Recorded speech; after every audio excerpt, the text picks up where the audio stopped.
네, 안녕하십니까. 메타버셜 스튜디오의 닥터하입니다. 네, 오늘은 유튜브의 미래에 대해서 이제 한번 물어볼 건데요. 이제 그 전에 이제 제가 생각하는 이제 유튜브의 이제 미래를 보면요. 이제 결국은 이제 챗 GPT가 이제 계속 발전을 하면요. 여기에 당연히 뭐 그림 기반이랄지 동영상 기반을 심겠죠. 그래가지고 어떻게 보면은 여기에 그냥 물어보는 거죠. 여기에다 물어보면은 바로 동영상이 나와서 바로 플레이 된다랄지 이렇게 된다면은 사실 이 유튜브의 기능이 뭐 없어지지 않겠느냐 이런 염려도 사실 들어요. 이래서 우리가 이제 궁금해하는 거 뭐 돈을 버는 방법이랄지 이런 거 뭐 많이 나와 있지 않습니까? 유튜브에.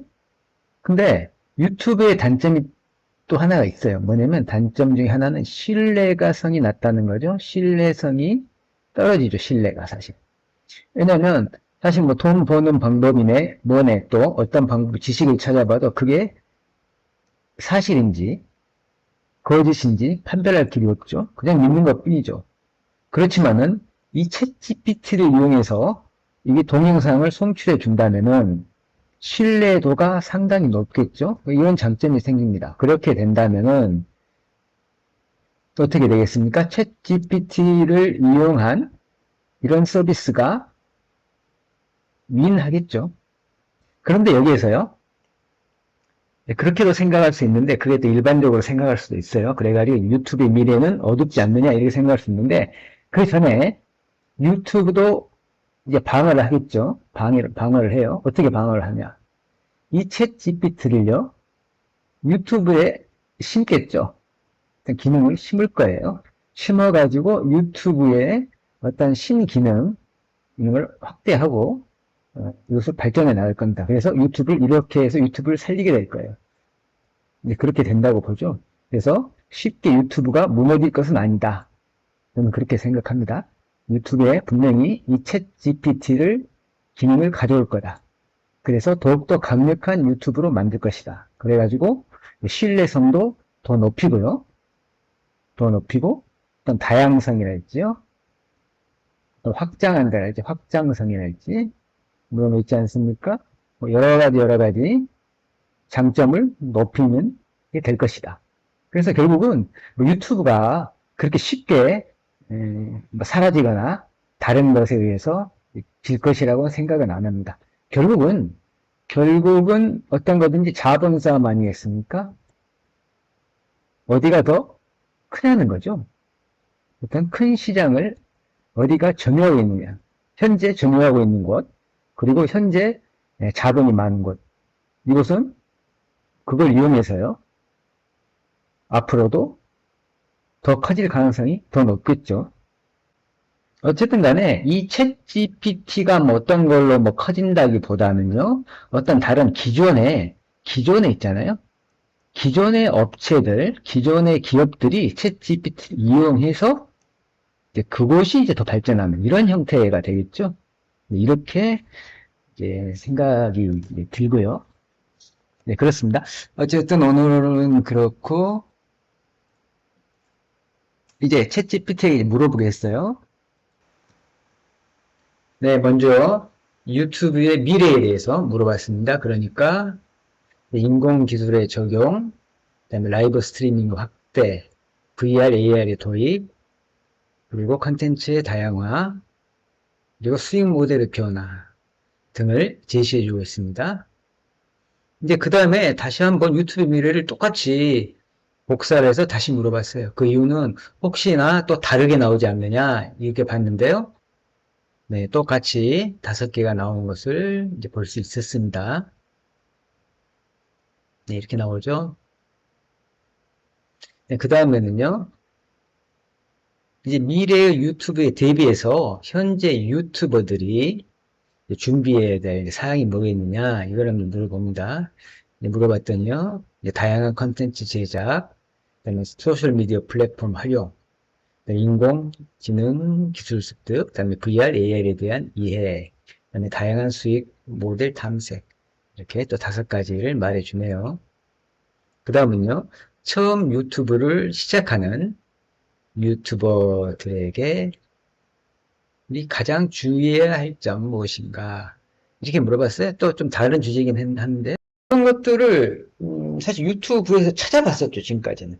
찾아봤는데, 이거 물어본다는 거예요. 지금 텍스트 기반으로 나오니까 뭐 별거 아니다 생각되지만 이것이 동영상 기반으로 바로 연결된다면 상당히 강력하게 되겠죠. 물론 이 유튜브가 이것과 연결시키긴 하겠지만요. 그런 형태로 이제 갈 걸로 봅니다. 처음 유튜브를 시작한 유튜버들이 가장 주의할 점은 무엇인가? 이게 엔터를 누르면 말이 아닌 동영상으로 나온다면 이게 대단한 거 아니겠습니까? 그래서 여기 보면은 이런 거죠. 지금 제가 말씀드리는 것은요. 이게요. 이게 텍스트 기반으로 지금 나오잖아요. 이게 아니고요. 만일에 동영상 기반으로 나온다 해보세요. 이렇게 아주 강력하겠죠.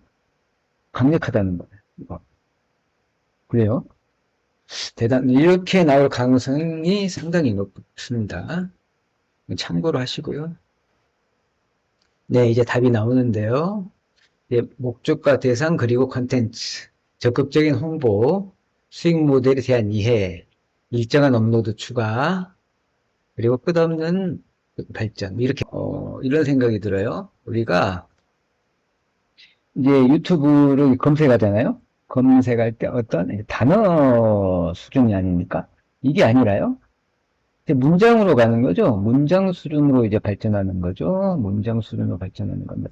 그래서 이렇게 해서 이 안에 여러 문장을 넣어도 그게 나온다는 거죠. 뭔말에서, 뭔말에서, 뭔말, 뭐뭐, 이게 나오지. 이렇게 길게 넣어도 그거에 알맞는, 그거에 맞춰서 어떤 동영상을 서비스를 할 수 있다는 거죠. 이렇게요. 이게 바로 챗 GPT와, 그러니까요. 이게 바로 챗 GPT와요.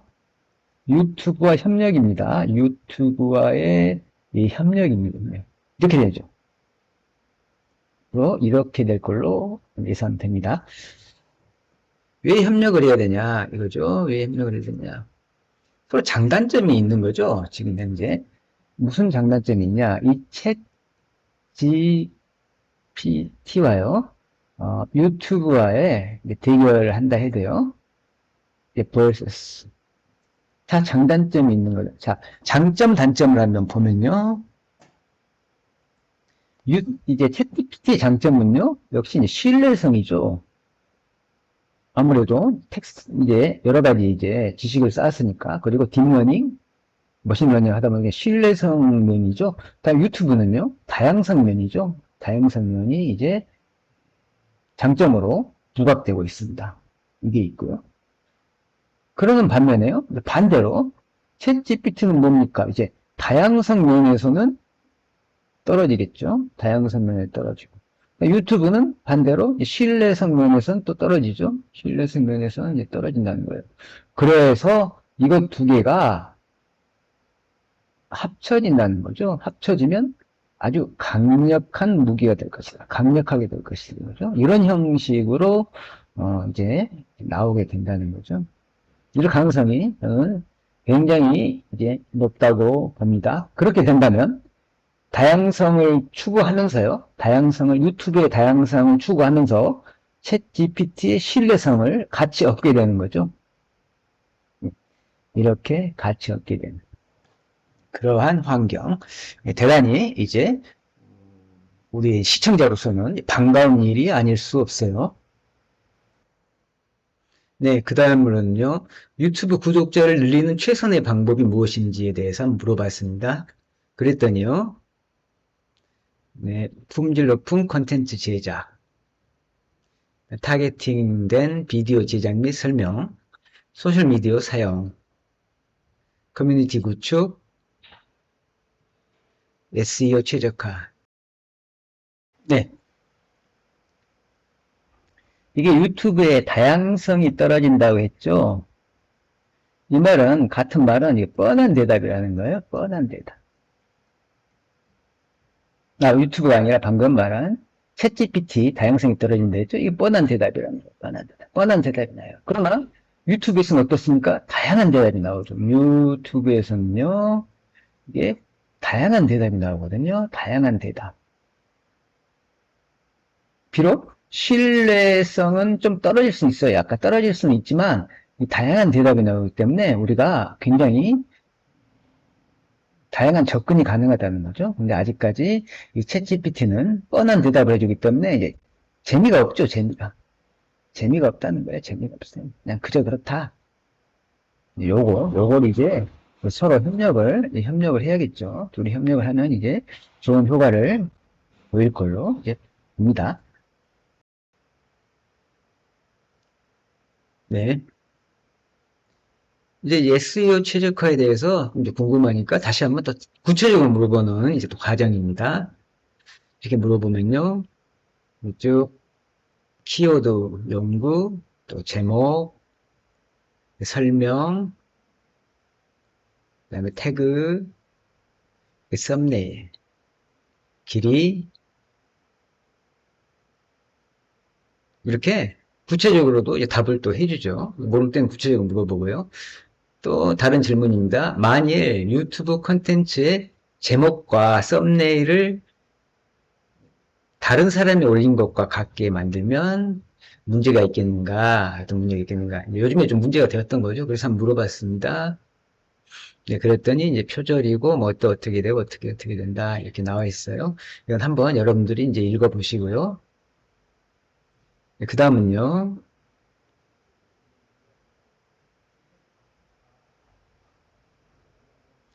이제 한국 유튜버가 만든 이제 콘텐츠를 외국 사람들도 많이 시청하게 하려면 이제 어떻게 해야 되냐. 이걸 이제 방법을 이제 물어보았습니다. 네. 그랬더니요. 뭐 자막 추가, 그다음에 SNS 활용, 네, 쭉 나오고 있죠. 다음에 영문 제목과 해시태그를 이제 사용하라는 거고요. 그 다음은 이제 문화적인 차이를 고려해라. 유니크한 컨텐츠 제작, 제휴 및 협력 이런 것들이 나와 있습니다. 네, 그리고요 다음에 좀 궁금한 게 있어서 보는데요. 이제 동영상 세부 정보에 들어가 보면 이제 크리에이티브 커먼스라는 거 있지 않습니까? 이것이 이제 무슨 의미냐고 물어봤어요. 그랬더니 이러한 것이다 좀 나왔죠. 뭐 이제 저작권 라이선스다는 거죠. 그리고 쭉 설명이 이제 쭉 나와 있습니다. 네, 설명을 쭉 보시고요. 6가지로 분류가 된다 이렇게 나와 있고, 네, 그래서 이제 그럼 유튜버는요 크래프트 컨텐츠를 사용하는 더 유리한가 이렇게 한번 물어봤어요. 궁금해서요. 그랬더니요 이러이러해서 이러이러하다 나오면서 네, 쭉 나와 있죠. 결국은 이제 자기에게 맞는 걸 이제 선택하라는 거고요. 또 이제 궁금한 것은 이제 여기 동영상 세부 정보에는 퍼가기 허용. 이거에 대해서 좀 궁금해서 한번 좀 물어보겠습니다. 동영상 세부 정보에 있는 퍼가기, 퍼가기 기능이 있잖아요. 이제 퍼가기 기능에 대해서 한번 물어보죠. 퍼가기 허용. 이제 무슨 의미인가 하니까 여기 쭉 나와 있었고요. 이렇게 나오고, 이제 퍼가기, 이제 허용이, 이제 체크를 많이 안 해도 다른 사람이 퍼갈 수 있는가, 또 이렇게 물어봤어요. 그랬더니, 퍼가기를 할 수는 있다는 거죠. 할 수는 있는데, 이제 뭔가 이제 또 문제가 될 수도 있다, 이런 게 나옵니다. 그래서 이제 퍼가기 허용에 체크를 하면은 그러면 유튜브에게 유리한 점이 뭐냐, 이렇게 물어보고 있어요. 그랬더니, 뭐 더 잘 알려질 수도 있고, 검색 엔진에 노출될 확률도 높고, 더 많은 수익을 창출할 수도 있다. 이렇게 이제 나와 있으니까 이제 참고로 이제 하시면 되고요. 이제 그 다음 질문은요. 이제 구독자 100명이 되면은 이제 보통 이제 노출을 이제 많이 시켜준다 하죠. 유튜브 내에서. 이제 그거에 대해서 이제 과연 이제 챗 GPT는 이제 어떻게 대답해 주는가 이런 것을 이제 한번 물어봤어요. 그랬더니요. 쭉 나오는데요. 이게 뭐 꼭 갑자기 많아진 건 아니다. 그러면서 이러이러한 것들이 이러이러하게 쭉 나와 있습니다. 이건 한번 여러분들이 한번 보시고요. 그 다음은요, 만약 구독자 1000명입니다. 만약 1000명 미만일 때요, 만약 수익을 창출할 수 있는 방법이 있느냐, 이렇게 한번 물어봤더니요, 또 대답을 해주는데요. 보통은 1000명 이상이고 시청 시간이 4000시간 이상이다. 그때만 됐는데 그 이하에서 하려면 스폰서십 및 뭐 제휴, 마케팅, 팬덤 커뮤니티, 뭐 상품 판매 및 후원 이런 것들을 이용해서 할 수도 있다. 이런 방법들을 또 제시해주고 있네요. 이제 그 다음에는요, 이제 유튜브가요. 유튜브는 컨텐츠 내용이 품질이 높은지 낮은지 어떻게 판단할 수 있는가 이게 궁금하니까 이거 한번 물어봅니다. 그랬더니요. 여러 방법을 사용한대요. 그래가지고 뭐 시청시간, 시청률, 뭐 클릭률, 구독자 수, 좋아요 뭐 이런 거 좀 한다고 좀 돼 있습니다. 어쨌든 뭐 이런 것들이 유튜브 커뮤니티 가이드라인을 기반으로 하고 있다 이런 말이고요. 그 다음은요. 유튜브에서 수익을 많이 창출하려면 어떤 컨텐츠를 올려야 되는가 이거 한번 이제 물어봤어요. 그랬더니 이제 대중적인 주제를 선택하고, 그다음 창의성 있는 것, 그다음에 시청 시간에 관한 것, 그다음에 관련 광고에 관한 것, 그리고 지속적인 업로드 이런 것들이 이제 나와 있습니다. 이것도 참고로 하면 좋겠죠. 네. 그 다음에는요. 그 다음에 물어볼 것은 이런 걸 물어봤어요. 이거 궁금하더라고요. 이렇게 컨텐츠 내용이 좋고 이제 개수도 많이 올리잖아요. 이런 사람은 구독자가 적은데 컨텐츠 내용도 별게 아니고 개수도 적은 사람 오히려 더 구독자 수가 많은 경우가 있잖아요. 그런 경우는 왜냐 이렇게 물어봤어요. 이걸 물어봤더니 얘가 상당히 많은 시간을 고민했어요. 이제 고민하다가 이제 답변해준 내용입니다. 네, 쭉 나오고 있죠. 네, 질과 양은 구독자 수에 영향을 미치는 중요한 요인이다. 하지만 이외에도 영향을 미치는 다양한 요인이 있는데 예를 들면은 뭐 특정 키워드에 대한 검색 엔진 최적화 SEO가 관계가 있고요. 이제 또 다른 채널에서 이제 소개를 한다랄지 이런 것들 이제 관계가 있답니다. 그리고 이제 여기서 잠깐 멈춰버려서 이제 다른 새 탭을 누르고 다시 한번 물어봤습니다. 구독자 수에 영향을 미친 다양한 요인의 예를 들어라 이랬더니 이런 일반적인 내용을 이제 다시 한번 이제 들어주고 있는 장면이죠. 네. 그 다음으로 물어볼 거는요. 컨텐츠 제목은 어떻게 정하는 게 좋은가 이렇게 물어봤습니다. 일반적인 내용을 물어봤어요. 그랬더니 이제 가이드라인에 관계되는 건데요. 명확한 제목, 관심 끌기, 키워드 사용하고요. 짧고 간결하게 그다음에 유형을 지정해라. 그리고 테스트해봐라. 이런 것들이 나와 있습니다. 그 다음에 썸네일에 관한 거죠. 이제 썸네일은 어떻게 만드는 것이 가장 좋은가라고 또 물어봅니다. 네. 이렇게 물어봤더니요. 여기도 가이드라인에 영역이 되는 건데 적절한 크기, 명확한 이미지, 그리고 간결한 디자인, 그리고 적절한 색상, 적절한 텍스트를 그다음에 유형 지정하고요. 이제 테스트를 해봐라. 이렇게 이제 나와 있습니다. 이제 여러분 여기까지 이제 오늘은 이제 하고요. 또 이제 다음에는 더 좋은 주제로 여러분을 찾아뵐 것을 약속드립니다. 여러분 여기까지 시청해 주셔서 감사합니다.